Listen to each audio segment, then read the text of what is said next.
Jail জুলুম সহ্যকারী ত্যাগীদের মধ্যে থেকেই মনোনয়ন দেওয়া উচিত। শাহাজুল ইসলাম। দিনাজপুরের ফুলবাড়ি থেকে মোহাম্মদ আশরাফুল ইসলামের পাঠানো তথ্যে বিস্তারিত।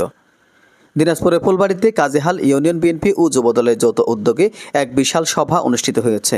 গত 30 এপ্রিল বিকেল 5টায় মিরপুর উচ্চ বিদ্যালয় মাঠ প্রাঙ্গণে এই সভা অনুষ্ঠিত হয়।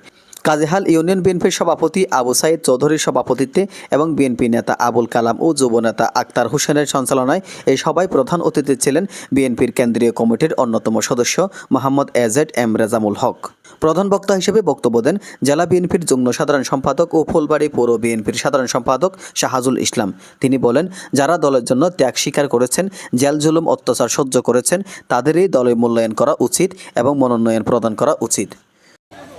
যে নেতা আমাদের সকল নেতাদের পাশে দাঁড়িয়েছেন, সেই নেতা হলো আমাদের দুই থানার প্রাণপ্রিয় নেতা হক সাহেব।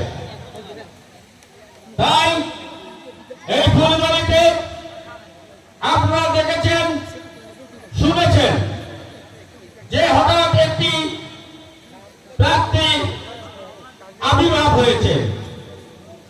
আপনারা কি জানেন, এই 17 বছর আগ থেকে 17 বছর আন্দোলনে।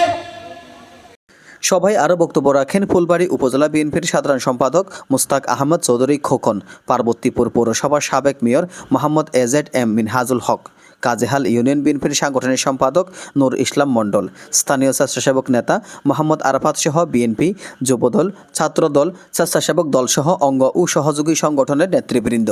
প্রধান অতিথি রেজামুল হক বলেন, নির্বাচন সঠিক সময়ে না হলে জনগণের ভোটাধিকার আদায়ে প্রয়োজনে আবারও রাজপথে আন্দোলন গড়ে তোলা হবে।